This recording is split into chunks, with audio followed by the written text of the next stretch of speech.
مختصر انشاءاللہ درس ہوگا. الحمدللہ رب العالمین والصلاة والسلام علی رسول اللہ. الحمدللہ آج 20 پارہ مکمل ہو کے 21 پارے کا آدھا یعنی 1.5 پارہ مکمل ہوا. کچھ جو ہے پیچھے کمی رہ گئی تھی، کور کرنا ہے 1-2 پارہ. بس تھوڑی سی انشاءاللہ استطاعت رکھیں اور صبر اور استقامت کے ساتھ پڑھیں. انشاءاللہ قرآن جو ہے ختم ہوا. 2 پارہ 2.5 پارہ جو ہے کور کرنا ہے. پیچھے جو رہ گیا تھا انشاءاللہ اس کو جو ہے کور کیا جا رہا ہے. تھوڑا بس 5-10 منٹ کا فرق ہے. آج جو ہے 20 پارہ گزرا. اس کے اندر سورہ نمل تھا، سورہ قصص، پھر اسی طریقے سے کئی سورتوں پر مشتمل سورہ روم، سورہ عنکبوت. یہ سورتیں جو ہے آج کے اس حصے میں گزری. بہت ساری چیزیں ہیں اس میں. سورہ قصص ہے، لہٰذا اسی سے جو ہے ایک جگہ ہے. اللہ تبارک و تعالیٰ نے سورہ قصص میں سے، قصص کے معنی ہوتا ہے قصے، قصۃ، اس کی جمع جو ہے قصص ہے. اس سے بیان کیا کس کا؟ نبیوں کا، اور خاص کر کے حضرت موسیٰ علیہ السلام کا قصہ دیتے ہیں. اسی قصے کو دیکھتے ہیں. بڑی بہترین انداز میں اللہ تبارک و تعالیٰ نے حضرت موسیٰ علیہ السلام کا واقعہ یہاں پہ بیان کیا ہے. کب کا؟ یہ بچپنے کا واقعہ ہے. انداز دیکھیں اور ایک ایک لفظ پر غور کریں گے تو قرآن حکیم کی حکمت، بلاغت اور فصاحت آپ کو سمجھ میں آئے گی. اور ہر جملے میں اللہ تبارک و تعالیٰ نے کتنا اہم نقطہ بیان کیا ہے جو واقعی میں قابل غور ہے. سورہ قصص کے شروع میں جو ہے ابتدا کے حصے میں اللہ تبارک و تعالیٰ بیان کر رہا ہے ان فرعون علا فی الارض وجعل اہلها شیعا یستضعف طائفة منهم یذبح ابناءهم ویستحیی نساءهم. علا، فرعون کے لیے جملہ استعمال کیا گیا ہے. علا فی الارض، فرعون زمین میں بلند ہوا. بلند ہونے کا مطلب کیا ہوتا ہے؟ اکڑ، غرور میں تکبر اتنا تھا کہ اللہ رب العالمین نے اس کے لیے لفظ علا استعمال کیا. علا یعلو مانے زمین سے بلند ہونا. ایک پتنگ بچہ پکڑ کر کے اڑاتا ہے، وہ بلندی میں جو ہوتی ہے پتنگ، اس کو کیا کہتے ہیں؟ فی العلو، گویا کہ وہ بلندی میں. اسی طریقے سے فرعون کے لیے اللہ تبارک و تعالیٰ نے لفظ علا کا استعمال کیا. اتنا بڑا غرور، اتنا تکبر تھا اس کے اندر، اتنا غرور تھا کہ اللہ رب العالمین نے لفظ علا استعمال کر کے کہا کہ علا فی الارض، زمین میں بلند ہوا. گویا کہ اپنے آپ کو کیا کیا اس نے؟ تکبر کے اندر بھر لیا تھا. اب کام کیا کرتا تھا؟ اللہ رب العالمین نے بیان کیا یذبح ابناءهم، بنی اسرائیل کے بیٹوں کو، جو بچے پیدا ہوتے تھے چھوٹے بچے، اس کو ذبح کر دیتا تھا، یا ماں باپ کے سامنے جو ہے ان کے گلے گھونٹ دیے جاتے تھے، گلا دبا کر کے ان کو مار دیا جاتا تھا. ویستحیی نساءهم، اور ان کی جو بچیاں پیدا ہوتی تھی، جو بیٹی ہوتی تھی، ان کو چھوڑ دیا جاتا تھا. ایسا کیوں کیا تھا؟ مفسرین نے بیان کیا ہے کہ فرعون نے ایک خواب دیکھا تھا. خواب کیا تھا کہ مصر کے کونے سے ایک آگ نکلی، اور وہ آگ تمام قبطیوں کے گھروں میں داخل ہوئی اور سب کو جلا کر کے خاکستر کر گئی، اور بنی اسرائیل کے تمام گھر جو ہے محفوظ رہے. اب اس نے جو ہے نجومیوں کو بلایا، معابرین کو بلایا، کہا اس خواب کی تعبیر کیا ہے؟ ذرا بتاؤ. ایسی عجیب و غریب خواب میں نے دیکھی کہ گویا کہ مصر کے کونے سے جو ہے ایک آگ نکلی ہے، اور مصر کے اندر تمام گھروں کو جو ہے اس نے جلا کر کے راکھ کر دیا ہے. جتنے بھی فرعون کے درباری اور اس کے جو ہے قوم میں سے فرعون کے یعنی کہ بے ایمان لوگ، اور وہیں پہ بڑی بات بنی اسرائیل جو تھے ان کے گھر جو ہے محفوظ ہے. اب نجومی آئے، معابرین آئے، انہوں نے خواب کی تعبیر بتلائی. کہا کہ دیکھو بنی اسرائیل میں ایک بچہ پیدا ہوگا، لہٰذا وہ بچہ تمہاری حکومت کا غرور جو ہے، تمہاری حکومت کا غرور توڑے گا اور تمہاری حکومت کو مٹی میں ملائے گا. اور تمام نجومیوں نے یہی بات بتلائی.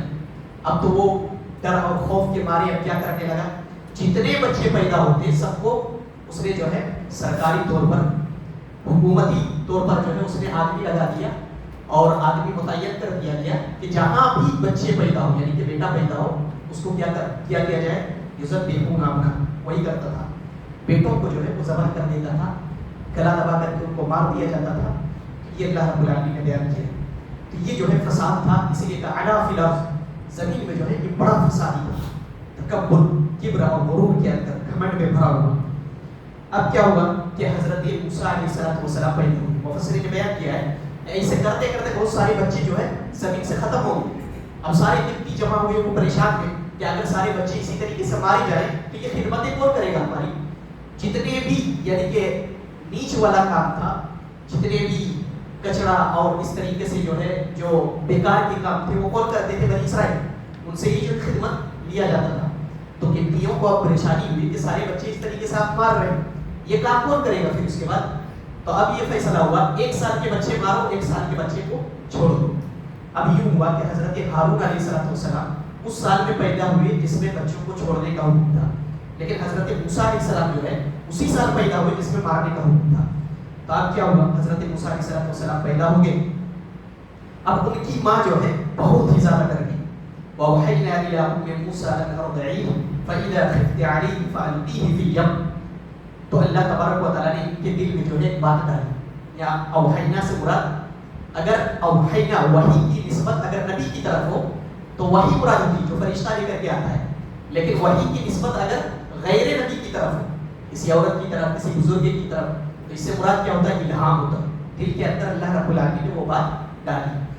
تو حضرت موسیٰ علیہ السلام کی ماں جو ہے بہت زیادہ ڈری ہوئی تھی. تب کیا ہوا؟ اللہ تبارک و تعالیٰ نے یہ بات ڈالی، کہا کہ دیکھو اگر کوئی ایسے لوگ آئیں اور تمہیں خطرہ محسوس ہو یا تمہیں لگے کہ کوئی چیکنگ کے لیے آ رہا ہے تو کیا کرنا؟ القیہ فی الیم، بچے کو جو ہے صندوق میں ڈال کر کے اور دریا میں ڈال دینا. ایسے ہی کرتی تھی حضرت موسیٰ علیہ السلام کی ماں. لہٰذا اگر پتہ چلتا، کوئی بتاتا کہ دیکھو سرکاری یعنی کہ کوئی کارندے آ رہے ہیں یا سرکاری آفیسر آ رہے ہیں چیکنگ کے لیے، کیونکہ فرعون نے متعین کر کے رکھا تھا، تو جیسے ہی خطرہ محسوس ہوتا یہ ایک صندوق میں ڈال کر کے حضرت موسیٰ علیہ السلام کو دریا میں بہا دیتی تھی. ایک رسی تھی وہ باندھ دیا کرتی تھی. پھر ایک دن ایسا ہوا کہ اچانک سے ان کو خبر ملی کہ کوئی آ رہا ہے. لہٰذا حضرت موسیٰ علیہ السلام کی ماں نے ان کو صندوق میں ڈالا اور دریا میں بہا دیا، لیکن یہ بھول گئی کہ رسی باندھنا، کیونکہ اتنی ڈری ہوئی تھی، گھبرائی ہوئی تھی. اب صندوق جو ہے دریا میں بہہ گیا. اب آگے اللہ رب العالمین نے بیان کیا ہے کہ دریا میں جو ہے وہ صندوق بہہ کر کے چلا گیا، رسی باندھنی بھول گئی تھی، اب وہ بہنے لگا. آگے اللہ رب العالمین نے بیان کیا فَالْتَقَطَهُ آلُ فِرْعَوْنَ لِيَكُونَ لَهُمْ عَدُوًّا وَحَزَنًا. اب یہ صندوق جو ہے بہتے بہتے فرعون کے اسی دربار کے سامنے پہنچا جہاں فرعون کا گھر تھا. لہٰذا وہاں پہ گھاٹ بنا ہوا تھا، وہاں پہ جو ہے فرعون کی لونڈیاں، اسی طریقے سے فرعون کے گھر والے وہاں پہ غسل وغیرہ کیا کرتے ہیں. یہ دریائے نیل کی بات ہو رہی ہے. تو وہاں پہ جو ہے گھاٹ بنا ہوا تھا، وہیں سے جو ہے وہ صندوق گزرا. فَالْتَقَطَهُ آلُ فِرْعَوْنَ. اس کو اٹھایا کس نے؟ آل فرعون نے. فرعون کی لونڈیوں میں سے کسی نے اس کو اٹھایا اور اٹھا کر کے جو ہے اوپر لے گئی.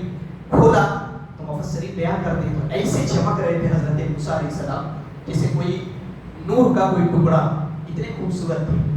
تو صندوق کو کھولا گیا اور کھول کر کے جب حضرت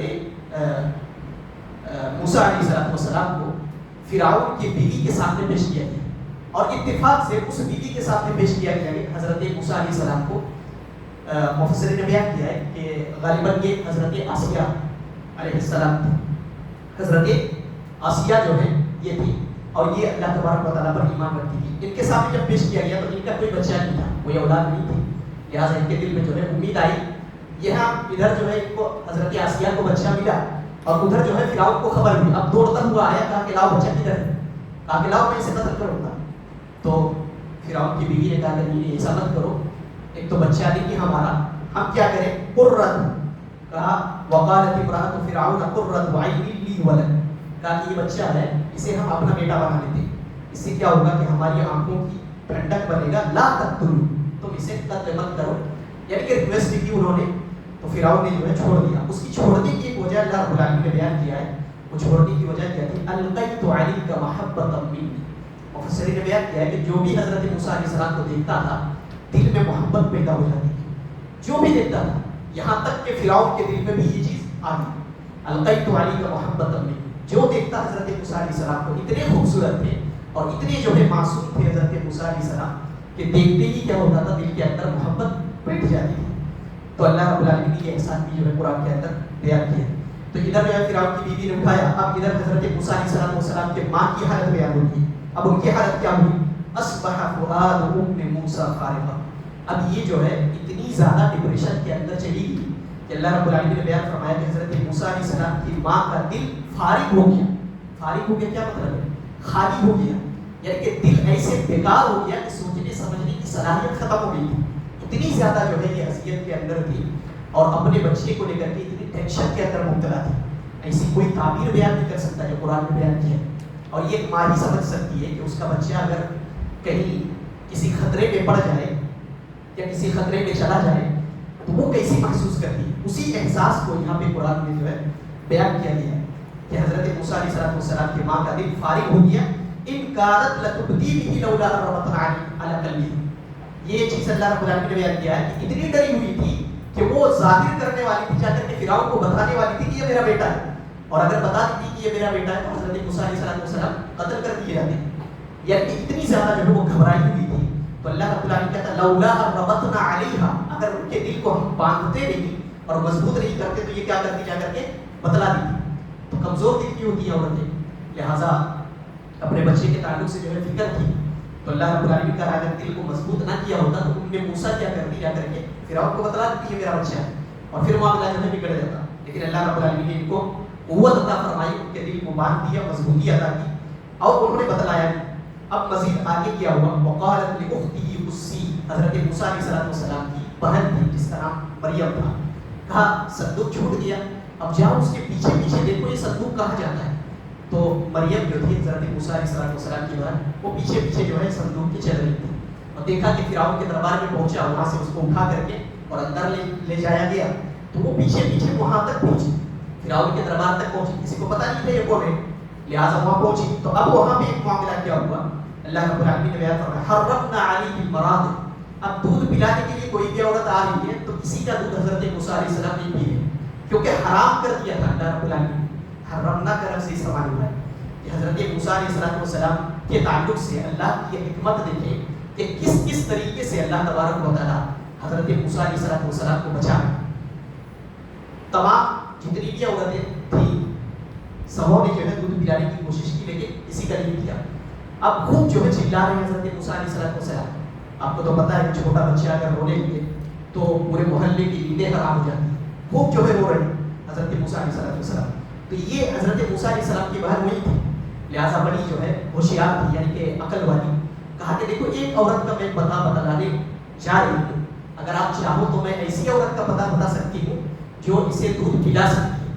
تو لوگوں کو جو شک ہوا تمہیں کیسے پتہ یہ عورت کون ہے؟ کہنے لگی کہ هل ادلکم علی اہل بیت یکفلونہ، کیا میں تمہیں ایک ایسی عورت کا پتہ نہیں بتلا دوں؟ لیکن ان کو وہ ہوشیار تھی، لہٰذا اپنی یعنی کہ طرز تکلف سے جو ہے ان کو منع کیا. کہا کہ نہیں ایسا نہیں ہے، میں اسے جانتی نہیں ہوں، لیکن بس اپنے یعنی کہ اجتہاد سے میں یہ بتا رہی ہوں کہ شاید ایک عورت ہے کہ اگر وہ دودھ پلائے تو شاید پی لیتی. پھر حضرت موسیٰ علیہ السلام کی ماں کو ہی بلایا گیا، وہ آئی دودھ پلائے تو حضرت موسیٰ علیہ السلام پینے لگے. لہٰذا اب ان کو جو ہے اطمینان ہوا. اب کہا کہ دیکھو تم ہی دودھ پلاؤ. کہا کہ نہیں میں روزانہ یہاں آ جا کر کے پلا نہیں سکتی حضرت موسیٰ علیہ السلام کی ماں. تو ان کو جو ہے وظیفہ دیا جانے لگا، کہاں سے؟ فرعون کی طرف سے، اور پلانے لگی دودھ کون؟ ان کی ماں. تو اللہ تبارک و تعالیٰ کی حکمت دیکھیں کہاں کہاں سے اب کفالت جو ہے فرعون کرنے لگا اور دودھ کون پلا رہی ہے؟ ان کی ماں. حضرت موسیٰ علیہ السلام واپس پلٹ کر کے اپنے ماں کی طرف آ گئی. یہی بات اللہ رب العالمین نے شروع میں کی تھی کہ فَإِذَا خِفْتِ عَلَيْهِ فَأَلْقِيهِ فِي الْيَمِّ إِنَّا رَادُّوهُ إِلَيْكِ، میں جو ہے یہ بچہ تمہاری طرف واپس لوٹا دوں گا، تم ڈرو نہیں، غم نہیں کرو. تو کس طریقے سے اللہ رب العالمین نے حضرت موسیٰ علیہ السلام کو ان کی ماں کی طرف واپس لوٹایا. تو یہ اللہ تبارک و تعالیٰ نے یہاں بھی یہ واقعہ بیان کیا ہے. لہٰذا حضرت موسیٰ علیہ السلام کو جس نے بیٹا بنایا تھا وہ حضرت آسیہ تھی کہ اللہ پر ایمان رکھتی تھی. اس سے مفسرین نے بیان کیا ہے کہ فرعون کے گھر میں حضرت آسیہ ایمان والی تھی. آپ اندازہ لگائیے اتنا بڑا ظالم ہے جو کہتا تھا انا ربکم الاعلی، میں سب سے بڑا رب. لیکن فرعون کے سامنے ایمان پل رہا ہے، حضرت موسیٰ علیہ السلام پل رہے ہیں. اب اندازہ لگائیے کہ لوگ جو ہے اپنے ایمان کو کیسی چیزوں میں بیچ دیتے ہیں. اور خاص کر کے شادی بیاہ میں دیکھیے کہ جب شادی کرنا ہوتا ہے اپنی بچیوں کا تو یہ نہیں دیکھتے کہ لڑکا جو ہے شرک اور بدعت کے اندر مبتلا ہے یا دین کا جو ہے دیندار نہیں ہے، اس کے اندر کوئی دینداری نہیں ہے. آپ دیکھیں حضرت آسیہ ان کے تعلق سے ہے کہ